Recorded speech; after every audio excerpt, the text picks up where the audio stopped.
Quiet on set.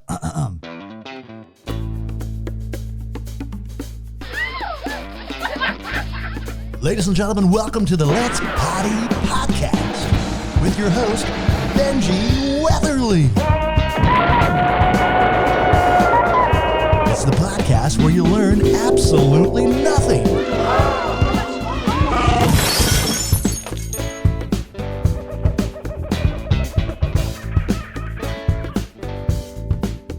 Welcome to Let's Poddy.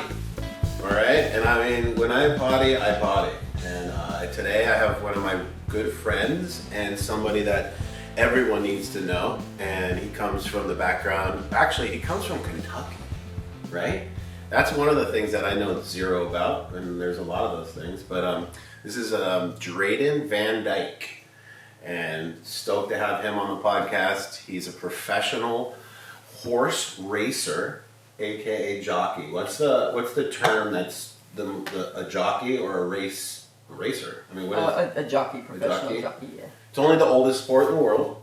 I mean, for real, the oldest sport in the world. That's pretty dope to be considered somebody that's been doing. I mean, this sport is 200-300 years old. When did it start? Do you even know? Sport of Kings, so. Sport of Kings. Whatever year the Kings were here. So. When there were kings. I mean, we still have a queen in the world, but though there's so much to start with. But I'd like to start, if you don't mind, just getting a little background history. And that started in Kentucky. And who got you into horses? My father did. So I was born in Louisville, Kentucky, but I actually grew up in Hot Springs, Arkansas. So, but I got into horse racing through my father, and I go see him during the summertime. I live with my mother in Arkansas, so summertime I would go visit my father, and got the horse racing bug. Is Arkansas a big racing state? It is. They got one track, Oaklawn Park, and but it's a really, really small town compared to like LA, but the whole town goes and watches the races. It's like the main thing to do in the town, so it's pretty big. That's awesome. Yeah. You come from the land of horse racing in Yeah. America. And if it was overseas, the biggest racing country is England, probably? What is it? England, Dubai. There's a lot of big races in Dubai. You got the Dubai World Cup. It's like 15 million. It's crazy. Yeah, I looked online last night. I know him pretty well, but it's just from being friends with him. I've never looked you up or anything kind of crazy, which sounds creepy. But the earnings that you guys have on your stat sheet and stuff, is that the owners make that money, or is that people making money? Like, it said $50 million in earnings. Is that when you guys win races, who makes the money? The people betting, or? So gamblers, they make money gambling on us, but so the owner makes money, the trainer. Is that what the career earnings means? Is the owner's money? No, that's my earnings from my $50 ride. million, huh? Yeah. All right, well, not a bad little career there, huh? That's so awesome. But I mean, obviously, it's not the money going straight to you, but so that's some winning, huh? You got to put in taxes, and I pay my agent 25%. Right. So it's not all mine, But a cool sport, because you get to meet such interesting people. Like when I got to go watch them, we go in the paddock. You know, they tell you what horse is better because of the way their feet go behind. Like if the horse's feet like go into its perfect track and stuff, that has something to do with that being a good horse for the day. Yeah, they're just built very straight, and so the way they run is going to be more fluid, and they're going to be faster than a horse that's built all crooked. So that's so cool. The inside of the horse racing is mind-boggling. Just the fact that there's guys out there that are like, that's the winner today. And you're like, how would you know that? And he's like, you don't see it? I'm like, see what, dude? I just know that his name is Kick Me in the Nuts, Sally, or something. And I'm like, oh my God, Kick Me in the Nuts, Sally, you're going to win. He's like, yep, that's our girl today. Yeah. Damn it. It's crazy. Yeah, it's fun. There's so many things that go into it, like especially with the betting, and then there's the trifecta, the boxing, and the show, and there's so much to it that there's no person that I know that knows the lingo well enough. So when we get in line, we're always like, so what are we doing? Yeah. It's always like, what are we doing? He's like, 20 on something to win, and then we always pick the wrong one. The one time I won, though, I bet on him in my friend's house. So he lives in Del Mar, and one of our really good friends is Jeff Kelly. He's the inventor of Sanuk shoes, just a good all-around guy. And that's where Dre was staying. And he is such a bettor and such a horse enthusiast. he has a big giant screen TV, and he's like, okay, what, you going to bet on this one? I'm like, I thought we were going to the races. He's like, you bet now. And I'm like, okay. We bet on Dre's first race, he wins. And I felt that feeling that gets these guys coming back. I was like, oh my God, my boy just won. And it was the first time I had any kind of investment other than money, which money doesn't really get me excited. It's my friends and being supportive. And when you did, I was like, all right, I'm in. Let's go to the races right now. And then we went back and you won again. Yeah. And that was the coolest day for me. And after that, I lost every single race for 2 months, so that sucked. That's horse racing. Once it grabs you, you're hooked to it. And are you allowed to bet? I am allowed to bet the horse that I ride in my race, but if I get caught So it is illegal to do it? Or? I would never do it, and it's against the rules if you bet on another horse that... Yeah, I was wondering if it's tricky, right? You just pull up if you bet against yourself or something? Your career's over if you do that. And have you ever had a horse that you're like, that was my best horse I've ever ridden? I've been on some really, really good horses that win Kentucky Derbies, Triple Crown. Is there what's like the coolest name? What's the one that's won Kentucky Derby's name? Justify. Justify? That's a dope name. Yeah. I broke his maiden, which is the first race the horses ever ran in. It's his maiden race. And he ended up winning the Kentucky Derby? He won the Kentucky Derby. That's so cool. The Preakness and the Belmont Stakes, which is... Holy cow. Is that the triple? The triple, yeah. Oh my God. So you rode an actual legend horse. Yeah.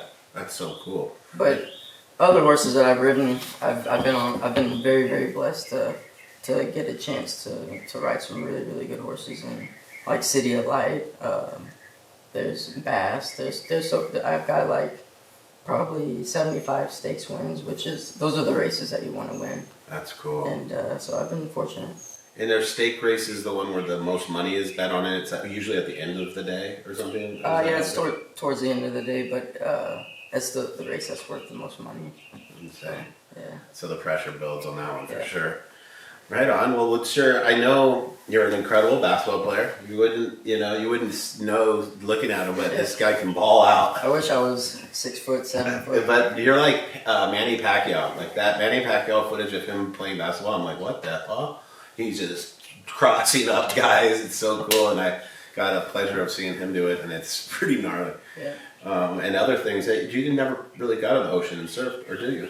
No, I did a commercial actually for TVG, which is they cover horse racing, and we got out there early. Me, Mike Smith, and Joe Bravo, and it's way, way harder than it looks. And I have respect for you and it's all tough. the surfers. It's crazy how simple you make it look. I look like a retard out there, but I kind of. Right? But I kept wanting to go back and catch a good wave and Yeah, you're an athlete. I got into it. I could get into it, and I kind of want to. So this summer. We'll do it for sure. Gotta teach me. I'm in, and he loves the beach, so it'll work out good. For sure. And the one thing that I noticed about you, he has to keep weight. That was one thing that always blew my mind. It's you can't go over a certain amount of weight. 112. Is that what it was? No, that's how much I normally weigh. But for a normal jockey, you need to weigh 116, 117. Because there's weight with the gear, right? Yeah. The gear is how many pounds? 4 or 5 pounds? So you gotta wear boots, pants, obviously, and you gotta weigh in with your saddle. But everything, you'd be surprised how much your shoes weigh. They weigh 2 pounds. And when you kind of come up a little bit heavy, can you take socks off, underwear off? Do you kind of size down? You kind of can, but you're supposed to weigh in with the stuff you're gonna wear. So, okay. But they're kind of lenient, and today the weights are higher, so it's a little easier on us. But back in the day, it was extreme. Super extreme, right? So I'm pretty lucky in that. I would have missed weight every single time. I would last night at In-N-Out, I'm like, I'll get animal style, and they were like, it's too late. You're 280. Yeah. Well, unfortunately, I can eat whatever I want, but I me, I like to eat healthy, and what I like to eat. It's bad as all. What is your favorite thing to eat? It's on the tip of my tongue, and I want to tell the world. It is every time I'm in the store and I see that bag of peanut M&Ms. Or it's almonds, right? Yeah. Almond M&Ms. He has these big bags. They're like the bags that are like a lunch bag. Yeah. And the whole time we stay together, I grinded a lot of those. Yeah. I appreciate it. He would be like, I'm almost out. I got to go back to the store. And he would just grind M&Ms all day. It's so rad. And drive his blue Porsche around. Yeah. Just the I got JK addicted to them too. They're so good. I think what the scariest thing for me was when I got up close. Like you always see it on TV. You're like, oh, that's cool. And then when you're right next to it and you guys are going that close to each other, it's terrifying. Yeah. Like I don't want to bring up accidents and stuff, but you've had a couple pretty bad ones. Huh? Yeah. I've broken my right arm. The bone came out on that side. I see that scar. Yeah, it's pretty. That was a pretty bad one. And is that just being blocked off, or someone hitting you, or? No, unfortunately, my horse broke both front legs, and I was in front, and did like over the top. Yeah, it just went straight down to the ground. So. And then you got to look out for the dudes coming behind you, which is probably the worst thing that can happen is get run over. Huh? That's the worst thing. And I saw one guy hit the railing. That was terrifying. Yeah, so you don't think of it when you're out there in your little pretty outfits with the hats and stuff, no, like how so scary and dangerous it is. But I've been knocked out so many times.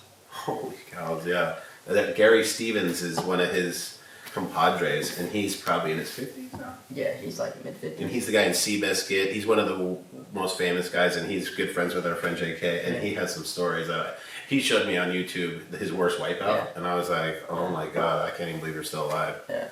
It's scary, but at the end of the day, it's probably at the end when you win, there's nothing like it, huh? The adrenaline, and I love them when they wrap you guys in all the flowers, and everyone comes in and takes pictures. It's pretty insane. It's awesome, man. But do you ever go out and, like, so for me, I don't go surfing just for fun anymore. Like, I should, but I just always did it just to go with, like, the best surfers and try to do the best airs. Do you ever just ride horses? I don't, and I'm not. You don't, huh? I was wondering if you go on those trail rides and just go, or you don't, huh? I'm like totally no, like. Because you work. I'm around them so much. Like, I don't want to see a horse outside of the track. Right? Yeah, you'd think, like, people always talk to me like, hey, you want to go longboarding or go surfing? I'm always like, no, I'm good, man. Yeah. And for you, it's like, hey, do you want to go on a trail ride? You're like, absolutely not. I'd rather go to the beach. I want to go freaking ball out on basketball courts. Yeah, you don't realize how grueling sports are until someone just asks you, do you want to do it? And you're like, no, I've had enough of it, man. And But what was the first time where you were like 8 or 9 and you're like, I'm going to ride a horse? Or was it your whole life you were around horses and that was just part of your life? Like I really wasn't around them early. Around 12, 13, I kind of started getting around them. And what, you just wanted to ride them? Or did you like, I want to be a racer right out of the gate? No, at first I was afraid of them. They were so big and I didn't know how to control them or how someone else could control this big thing. And but I just fell in love with it, and like I dedicated my whole life to it. So. The other day I was in Encinitas and I'm getting coffee and I hear clink, clink, clink, clink, clink, clink behind me and I'm like, what the fuck? And it was the 10-speeder guy with those shoes, right? And I thought about it. What about the things that you guys in the cowboy days on the back that were sharp? Yeah, spurs. Spurs. Yeah. That's not a thing for racing? No. That's just to get them going though, yeah? Yeah, that's like more of a cowboy type, like. And what do you guys use? You use a whip. Yeah. Right? Well, and you don't really need to because they're so fast anyway, right? Yeah, no, we need it. It's so nowadays, like, so back in the day, the whips that they used were like real leather, and they were pretty brutal. They're pretty brutal, but like now they have a updated soft like crop, and where, is there a place you hit them on the butt a little bit? Yeah, it's like their hind end, right? Like, yeah, and it just like, jolts. It's crazy so when you're on a horse and you actually give it a little hit. Give it a hit, and you feel them like take off like it's that. Like a little turbo in the Porsche. And you control that, and you race with it. That's so sick. I know, and you guys you don't think about it, but every body part is in a position to succeed. Yes. Like, and I tripped out on you when we were doing a little bit of training and stuff, and you're just telling me about like how your elbows have to stay in, and there's such a science to it. It's like aerodynamics and like how we're positioned on the horse is like. Our heels are down and we're in an athletic position. Do you guys have coaches to perform and like how do you just work it out yourself or do they have like air tunnels? Do you ever mess with different kind of clothing, hats, anything? No, well they have like an aerodynamic silk. Like I know you colors, guys do have silk outfits, so they're tighter on you, which is better. But no, we have no coaches. You have to basically like have the gift and work on it. If you don't, and you have to ride a lot of horses to get there. And I don't know, I want to introduce my partner for my podcast and my producer and everything, director, everything, Annie Graziano. And she is going to be basically my sidekick on this thing, and she's going to banter back and forth. And have you ever seen the clothes these guys wear? Just in like movies and stuff. I mean, I haven't been to a racetrack myself, but like I'm also on TV because my parents are super into like the Kentucky Derby and all that. Mm-hmm. So I grew up watching it, and the stuff you guys wear is insane. Yeah. Like there's definitely like a showmanship to all of it. It kind of looks like gestures. Right. You know, like there's like it kind of looks like Alice in Wonderland meets racing or something. Yeah. I love it. I think the coolest part is everyone's different, right? I mean, you're in a different outfit every single race, or yeah. So the outfits that you're talking about are actually the ownership, the group that the symbol that they created. So it's kind of like the old Kings days and stuff. Like so you have your logo. What we're wearing is ownership of the horse. Yeah. And they pick the colors. Yeah. They're like, I want pink and blue and yellow. Yeah. Wow, that's cool to know, because I always wonder. I'm like, it's so random the stuff they come up with, but they're always cool to look at, and they're shiny and cool. Yeah. What's your favorite of the one outfit that he has a picture of that he showed me? Wasn't it a bikini? Yeah. Oh, yeah. He had one, and it had a fake bikini top and thing. Yeah. Was that in a race? Yeah, that was in a race. Oh my god, that's awesome. Those owners had a good sense of humor. Yeah, that picture's on my Instagram. It's so great. Yeah, I mean, and what was the father dynamic with racing? Was he a racer, or did he race with horses? Yeah, my father, he was a jockey. Then he got... I didn't know that. Tell me, I didn't know that about your dad. Yeah, so my dad, he grew up in Nebraska, so he was a high school wrestler, but he was a state champion, so he was a really good wrestler, and somehow he got into horses from wrestling, and none of the rest of my family is into horses, so he was the first one, and he fell in love with it, and he wasn't the best jockey, but he struggled with his weight, so that kind of flustered him. But did you remember watching him in races when you were little? No, I was too young. Yeah. Yeah, my dad played football, and I was too young. I never got to see it actually happen. Yeah. But so did he kind of encourage it when you were 12, when you first started riding, like, hey, maybe you should get into this? No, not really. No, because the life of most jockeys is not very good. Right. It's very hard to become successful and to maintain it, and on top of it, it's extremely dangerous. Like, oh, I know. I'm sure your my dad broke his back like 3 times. Wow, really? Both ankles. Holy cow! Like, it's bad. So I've been very, very fortunate just to only break my arm, but it's definitely affected my arm. That's why you work out so much. Yeah, obviously injury free. Knock on wood. Yeah, this guy's. It's jacked Johnson under his clothes, man. He was doing push-ups with one hand and stuff. It's insane. But you have to be, man. You have to be as athletic as that horse you're riding. And they're the strongest athletes in the world. And on top of it, like, the more like fit I am, the safer I feel on a horse. Like, because I'm just that more... Yeah, I'm sure the horse appreciates it. Yeah. You know, if you're moving with it and you're all in tune. Imagine they're so intuitive, man. Whenever you look them in the eye, they look through your soul. Yeah. I love horses. They're so neat. They can sense your feelings and everything. And before you ride them, do you kind of get a rapport with them? Like, you go for a little trot and kind of you get to know them, or you get on them and just go? No. So like in the post parade, you kind of get to know your horse a little bit, and on top of it, you're out there to warm your horse up and get him ready for the race. So it seems what always blows me away is I'm like the ultimate fanboy on the side that has no idea what's going on, but every single time you've done well, you are in the back. So like, I don't know if you've ever watched these races, Annie, but they have that when they take off has nothing to do with the end. Like, when they take off at the beginning, I would always be like, let's go, oh no! And my guy would be in like 7th, and I'd be like, no! And then JK, my other friend, would be like, no, just wait. And they come around this last turn, and then they just let it go. And that's when you guys that's the race. It's like that last bit is the real race. And it's like an NBA playoff game. At the end is what you want to watch. Like the first minute of the race, you're like, whatever. Everyone's like drinking champagne and like, oh, and then you hear that guy going, down, on the back, down, you know? And then at the end, it's like, oh my God, and everyone's screaming and yelling. Girls are taking tops off. It's nuts. But yeah, that's my experience with it is, don't think the beginning of the race has anything to do with the results. No, it does though. It does? Yeah. Well, you tell me. Like, I remember you telling me you had a horse that you had to hold back, and then you'd have to let it go or something. Yeah. So like, The brake is the most important part of the race. What's the brake? Out of the gate. Okay. Oh, that is the most important. Yeah. Okay, explain yeah. that. I know it's Because intense. you're giving everybody else a head start if you brake slow. Okay. But some horses, their style is to come out from behind. So and the trainer usually gives you the input, Yeah, right? He's like, yeah. look, do this, do that, and then you just nail it. yeah, so that's sometimes gamblers are like, oh, why are you back there? It's like, because that's my instructions. But Right. sometimes you gotta toss those out the window when certain scenarios come into play, and you gotta go to just your instinct. So It must suck when you're out in front and you're going and you're like, oh my god, you just see that jerk going, and I mean, how many times have you had the nose like?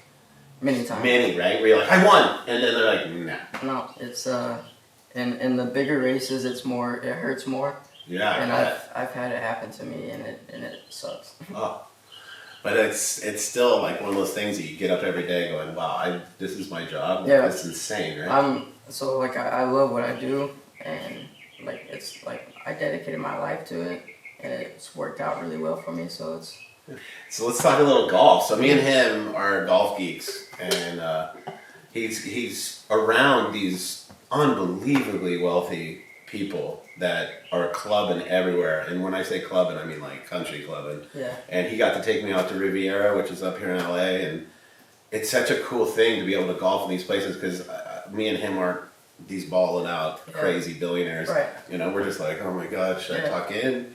Is my shirt nice enough? And he got to do this quite a bit. Yeah, he's been golfing quite a bit. Yeah. What's your handy right now? I'm a 10. 10 handicap. That's Yeah. pretty damn good. It's okay. It should be way lower. Yeah. Yeah, but there's nothing more you can say. You can probably agree with me. Is the first tee on Riviera. I was so Nothing nervous. like that. Oh my god, we golfed with Kelly Slater at Riviera, and it's I want to say where the LA Open is. It's Ben Hogan. I think Ben Hogan's called at Hogan's Alley. These are all like legendary golfer guys, and it's on this giant mountain in front of all these people.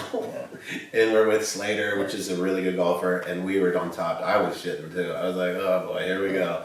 We all did all right though. Well, they announced You birdied the first hole. They announce your name like you're actually in a tournament. I'm like, what the? It's so nerve-wracking. I hope I don't fucking shake this. That's great. What do you think, Annie? Do you have any questions about a professional jockey in the house? I mean, I actually do have a question because so I was raised in like Western riding, and it's all like very like being connected with your horse and like spending every single waking moment with that horse so you compete better as like a team. But you're always riding on like different horses, and I don't know how it is, but like I'm guessing you don't really meet them until the race day. Well, so certain horses that I do ride in the afternoon, I've been on them before in the mornings. Like we train with them in the mornings a little bit, and so I may know one, but most of the time I've never seen this horse before. So that just comes with experience of riding so many horses. I know what to do. I know how to ride all kinds of horses, and it's just like from years of experience. For sure. Yeah, I mean, the only way I can picture that is like getting into a different car every time you like drive a racetrack or something like that, where you're like, I generally know what this is, but like gotta figure out those little like fine-tuned things. That's a really good way to put it. And I'm looking for the Ferraris out there. I'm not looking for the Hondas. and every once in a while you get on a Ferrari, you don't even have to like tap it. It's just poof. And it's amazing feeling when you're on a really, really good horse and they perform, and it's you can't compare it to anything else. So how many months do you race a year? It's year round.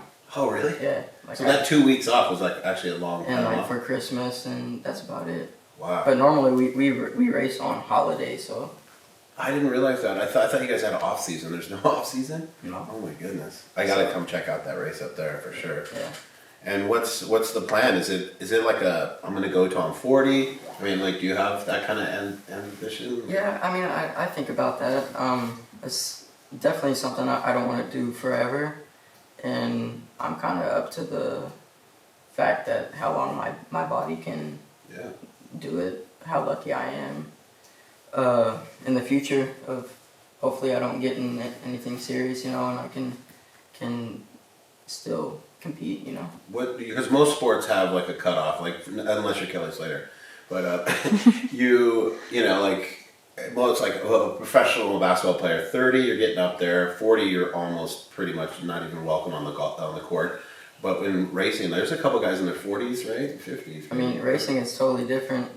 Mike Smith, I believe he's 54. So yeah, you can go. You can go for a long time if you want. You can go as long as you can go. Have you ever thought of owning a horse? Like being an owner? If I hit the lottery, I thought about it, but it seems like maybe it'd be kind of a fun. Because have you ever owned a horse? no, I've never owned a horse. My mind is Just race. just racing. race. Like I'm a I was thinking like maybe when you're retiring and you're like kind of like I want to step away. I don't want to get injured. I've done so well. Like maybe keep dabbling in it with some maybe training horses and doing stuff like that. I mean, if I'm blessed enough to have that kind of money to throw, I would definitely want to own a racehorse for sure. It'd be fun, right? But it takes some money to own a racehorse. And a lot of work too, Yes, right? Yeah. What else, Annie? I mean, it's so neat to just be around someone that's doing the oldest sport in the world, right? Isn't that the for sure. craziest thing ever? I mean, I'm just kind of curious. Like, I feel like in every like major athlete's career, there's either a game or a contest or whatever that like either really launched them or like defined them as an athlete. Like, was there one of those for you where you were like, okay, this is what I'm gonna do. Like, this is what I want to spend my life doing. Every year they have all the horses all around the world meet in one place, and it's called the Breeders' Cup. They just had it in Del Mar this past year. Oh, it's not in like some East Coast place? Well, they changed. Oh, they move it around? Yeah, they move I've always it around. heard of the Breeders' Cup. Yeah. So I won one of those races, and that's The pound. when you've made it, or like That is cool. it's like NBC's on Yeah, on live TV in front of the whole country. Yeah, so I mean that was the point. And when that was in Del Mar when you went? Yeah. No, that was in Churchill, Churchill? Kentucky. Oh, you Yeah. went in your home state? Louisville. Sick. Yeah, it's cool. That is really cool. And were your folks there? No, they weren't actually. So I don't know if you know that my father's passed away. Did he pass away? Yeah. So it's just my mom, but she wasn't there. And she's where? In Kentucky? Arkansas. Yeah. Arkansas. Hot Springs. That's Yeah. right. That's where my dad's from. Really? Yeah, I know Arkansas? nothing about it though. I've never been. Really? Yeah, he's from Arkansas. My sister lives in Arkansas. I didn't know. Isn't that funny? What the hell? Yeah. Is Arkansas that close to Kentucky? Is it right underneath? I mean, it's like 3 states below. Oh, shit. Well, yeah. I mean, it's like 7 hours drive. Really hot in the summers, right? Yes. My sister said it's like Africa hot. Yeah, you get some gnarly, Bugs and shit. like storms. Oh, right. Like in the spring. Yeah, do you see yourself retiring there? I don't like to say retiring. It's the stupidest word in the world. Yeah. Will you see yourself living there later in life? I mean, I could own a home there and like pop in every once You're a in a while. Cali guy now, huh? Yes. Yes. I left here once recently, and like I could not wait to get back, man. You gotta come Because- visit me in Hawaii, man. I wanna- Might be your second favorite. Wow. Yeah, I'll she come just can't anytime. visit. I'll come anytime. Yeah, that'd be cool, man. And I don't think we even have. Oh, you know what? That's so stupid. I just did a Scott Eastwood podcast last week, and he's lived his childhood in Big Island, in this place called Waimea up in the mountains. So I went to Maui. You went to Maui? Yeah, but- we could do some golf over there. Yeah. I stayed right next to the course where they play. Couple. Yes, that one. What is it? Couple. It's the first tournament of the year. Yeah, couple. Yeah. I went Plantation. Yeah, that one. Yeah, that's insane. Yeah. What's your handicap right now? I'm like a 7. I'm a 7 probably. Yeah, Kelly always makes me say less, but he always beats me by a certain amount, so I'd say 7. I saw an interview with him. Like he wants to maybe become professional. Oh, he could easily do it. Yeah, for sure. Yeah, especially if he did just that. Yeah. You know, like Yeah. he has so much Dedicate going on. everything to that. Dedicated. Because it's all in her headspace and then athletic ability right Yeah. behind it, and his headspace is stronger than anybody. I mean, after we played the round, he went to the driver. I know, and he went back to Riviera like the next week just to prove a point because he didn't like his round. Yeah. But he shot like almost think even he's- par. yeah. So I mean, Crazy. yeah, he's kind of a freak. I was bummed. I watched his heat last night, and the waves were huge, and he got washed in, lost his board, and it was so devastating. Because in our sport, you have to have a lot of Mother Nature luck and stuff, Right. so it's really frustrating. It's one of the most frustrating. And then you're a judge like it's a ballerina contest. What do you call it? A gymnast or something. You know, you got the Russian judge gave you a 3. Right. It's like what? So yeah, it's a tough one. Your guys' is I won. You know, I like that. It's like black and white. It's like I won, you lost. Well, I mean, it's kind of similar. You're blessed to get like the biggest wave, the most perfect wave with the barrel or whatever, and you win the competition. And I'm lucky enough to be on the best horse that day, and I win the race. So it's pretty similar. And a clean shot, probably, right? No one's in your way. I mean, Everything there's a time where if you don't have the right angle and this and that, everything's you're screwed. You lose. Yeah. And they normally blame the jockey. Yeah, right. Sure. That's crazy. And the blinders they put on their eyes, is that because they don't want to freak them out, or is that because you want them just looking straight ahead so they don't look around? So those are blinkers. Blinkers. They make a horse like focus more and to go faster, basically. Yeah. Usually every girlfriend I've had wants me to wear those. Oh my gosh. Like if we're at the mall or anything and I'm trying to look at other girls, they're always like, put your blinkers on. Yeah, I might need a pair. Right? I would always, if I was a jockey and I won a huge race, I'd always want to party with the horse after. I'd want to go back to the barn and like drink beers and like hang on to it and be like, dude, that was the craziest race, right? You know what I mean? Like, listen, you want to go back to my house and have some Doritos or like, are you good? You know? I always wanted Mr. Ed as my buddy at my house. You can definitely go back to the barn and see him. You can, right? I've done it, yeah. You've done it? For sure. And what do they ever get? I'm sure you probably already know this, but do the owners give them like a killer meal or anything like special? Yeah, like do something crazy. Like they might bring them like a giant apple or like an apple to a horse is like because they know gold. I always wonder like when they win and everyone's all around them and they're taking pictures. They know they won for sure. They know, right? Yeah. That must be a crazy feeling and for a horse. Other horses know when they're around like a dominant one. The alpha is Yes. definitely obvious, Yes, huh? yes. That stuff's cool. It's crazy. Like you already know you lost. Really? Like there's you actually told me that. He goes, don't bet on me on the 7th race. Yeah. He's like, there's no way. He's like, I'm gonna I be mean, last. some horses just like people they're not blessed with. Yeah, athletic. It's like when the Lakers are going in their prime, going against some Sacramento Kings. You're gonna lose. Yeah. It's gonna be kind of hard to watch. You're up against it. So Is that kind of the dream of yours to get in the Triple Crown? oh yeah, for sure. That's Sure. the biggest thing a jockey can do. And that comes from the owner bringing you in to his horse, right? Yeah, for sure. So you just have to get the right owner to believe in you. That's how it works. Yeah, I mean, it's not results. I mean, it is results, it is, yeah. It's not. You're not guaranteed effort, right? No, nothing is guaranteed in this sport.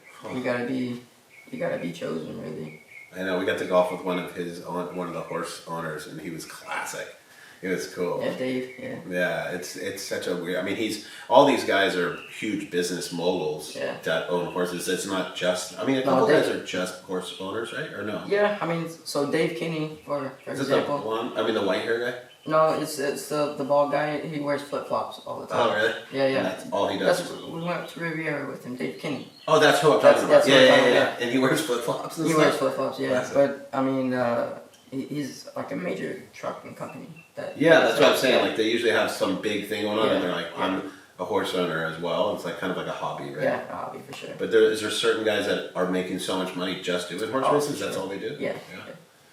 How that must be a trip to it's crazy. Not know. There's so much behind. There's so much behind everything too. Like that goes into even buying the horse, who the horse is going to.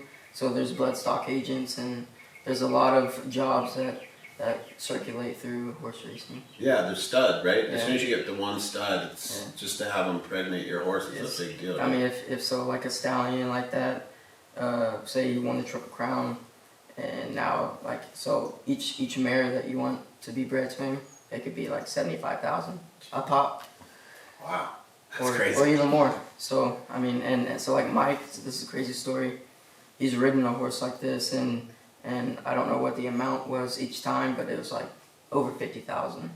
And if you're fortunate enough, the owner will give you a lifetime breeding right. So each year you get that. Wow. Yeah. And is there a lot of times where it works out, and that horse, the baby, they're boys and girls that race. It's not just one or the other. Yeah. And they say it's the Preakness winner and has a baby. Is that one ever gone on to win as well? Is that kind of how it works? Yeah, I mean it's definitely happening. It's not guaranteed, but it's it not does guaranteed. work. Yeah, it does work for sure. Huh. Yeah. That's so crazy to think about. The breeding is almost as important as the racing. I mean, yeah, for so sure. many things that That's go the into main. it. That's the main thing. Wow. Yeah. That's crazy. Any other things you want to ask, Mike? One question I have would be like, what would be something that like you have to do to like prepare for a race or something that like people wouldn't normally think like about? what's the day in your life? I got to see it. Yeah. And it's a lot of training, it's a lot of focusing, and tell me. Yeah, so a day of my life, I would say of like a big day, an important day of racing. I would wake up, probably go work a few horses in the morning, and then... When you say work a horse, tell us, like that's get on it, get it warmed up and do laps, or just kind of cruise around? No, so like a work is like, so I'm going to work a horse a half a mile, and the trainer wants you to go in 49 seconds. So you're basically sprinting right out of it, yeah. like warming them up. So yeah, so that's part of it. Like you gain a clock in your head. Some people use watches, but Use your brain. people say like a clock in your head that like on a horse you can give them a minute, you can give them 48. What is seconds. a race for like a 1 mile and a quarter race is like a minute? No, it's like around 2 minutes. 2 minutes though. Yeah, it's a little over race. 2 minutes. Yeah. That's crazy. But some races only last 58 seconds. That's like a sprint. And you said you were sore when you came in today for racing. Yeah. Is it legs, abs, It's arms, everything? Everything hurts. Really? That's Yeah, but so I had 2 weeks off, and the first day I rode 8 horses. Wow. In 8 different races, and the next day I rode 6. And other than breaking your arm and stuff, do you get injuries like I get injuries walking down the street? But no, thankfully I haven't had anything else like injury me outside of horse racing. spine from bounce. Well, you don't really bounce. You guys stand up so you don't hit the horse, right? No, so it's called posting, like, and it's like it's just in rhythm with the horse. So Right. But yeah, I mean, I'm looking forward to this race season. Honestly, in July, I just got a place in San Diego, and I'm going to be a huge Drayden fan again. That's the season I look forward to the most is the Del Mar summer season. So And it's 2 months. yeah, 2.5. July to what does it go? July what? July, August, But like starts July. What's opening day? 27th, I believe. 27th So July. it might be longer this year. Have you ever gone to an opening day of races? No, It's so I much fun. haven't. You got to come to Del Mar and check these Yeah, things I'm out. so Opening down. day of Del Mar is one of the best opening days. It's cool. In Del Mar, they used to have races, and then the last Concert. race would end, and you'd walk over to a live music, and it was just Yeah, every Friday. Every it was Friday there'd be incredible. That's awesome. So is it like a full day thing? Like how many races are run at a day? You can make it a full day thing, or you can make it a half day, whatever you choose. But so like there'd be probably 10 races, 11 races. And they go off every 25 Every 30 minutes. 30 minutes. So do you ever ride multiple races in a day? Yeah, so this past week, Friday, I rode 8. 8 races. So in 8 one out day. of the 10 were you. Yeah. That's Whoa. crazy. So that's a busy day for me. Like I said, I can. So wait, you race, and then you go back in and get on another horse and go for real? Yes. Holy cows! I didn't know that. I thought it was only like 2 races a day. No, it's intense. I go out there and I'm loose. I'm ready to win, and you gotta give the people the confidence that Right. they chose the right person to win on this horse, and that's what I try to. That's right. And your confidence probably makes the horse more confident Yeah, too. for sure. It definitely goes a long way. Yeah, Sure. and the confidence to these gnarly businessmen. We're talking billionaires, million at the top of the chain. Yeah. And you got to show that confidence to these guys, and they read bullshit better than anybody. Definitely, but like I love racing horses, and I love the You can thrill, see the passion. in it. the danger of it. Like I thrive off of it, and like I'm addicted to it. You're probably the youngest too, yeah? 20. No. You're 27 or 28. No, there's an 18-year-old in there. There's an 18-year-old in there. No way. He's babyface killer though. Babyface killer. You're 27. 27, yeah. So he can go to high school parties, and he can go to clubbing in New York with Snoop Dogg. I mean, this guy can do anything. I have a friend, June Joe, that still looks like he's a baby, and he's 45. So you're gonna never have to worry about looking like me. I hope so. I'm old as hell. You don't. Oh man, it sucks getting old. I'll tell you that right now. Well, I don't know. It might sound stupid, but like I'm getting close to 30, and it's kind of like, oh shit. I know. What 30, the hell? 30 is dirty, or is it dirty? Dirty 30? 30? 30. Yeah, I can see the 30s being good for you. Yeah. Like that's when all the experiences, all the training and all that stuff paying off. I'm sure that's when you're best years in racing probably comes. That's when my best surfing was right when I was turning 30 to 34. My best surf parts. Was it? For sure. Because you kind of don't know what's going on from 27 to 30 in life. You're always kind of think you know everything, and then you realize you know nothing. Right. And then you get 30 and you're like, I don't care about knowing anything. I've already done everything that the life can throw at me. Yeah. And then you become more comfortable in your skin, and, Sure. and you stop caring about all the things you can't control. Yeah. That's the most important thing about being an adult, is when you realize I can't control anything except myself, and then you become happy with just whatever you have. Yeah. You know, I'm never gonna be Tom Cruise. Yeah. You know, never For figure sure. that. No, and I'm not the most successful jockey that you've ever met either, and there's guys younger than me that are doing better than me at the time, but I can always, like horse racing, you never know when, like Your time's coming. yeah, like it can come tomorrow. So Yeah. like you gotta You gotta stay positive. stay positive, I stay said ready. that. I said it. One of my niece's boyfriends, Leo Fernati. He's an Italian surfer on tour. He Okay. lost last night, Oh. and they have a cutoff on the WSL right now, where after this event, if you're not in the top 20, you're off tour. And this kid's his whole life is revolved around making the tour, and he just lost last night. And the one thing this kid is undeniable. He's the most undeniable athlete I've been around. He's trains every day. He's so focused, and my niece is cynical and funny, and I mean, so similar to my being. And she goes, he's so positive. I don't get it. He's so positive. Like, even when he does something wrong, he's, oh, I did it great. And I'm this. And last night in his interview, I was so proud of him. Like, he goes, you know, I went out there, I tried my best. I'm proud of what I put out forth. And he goes, I'll be back.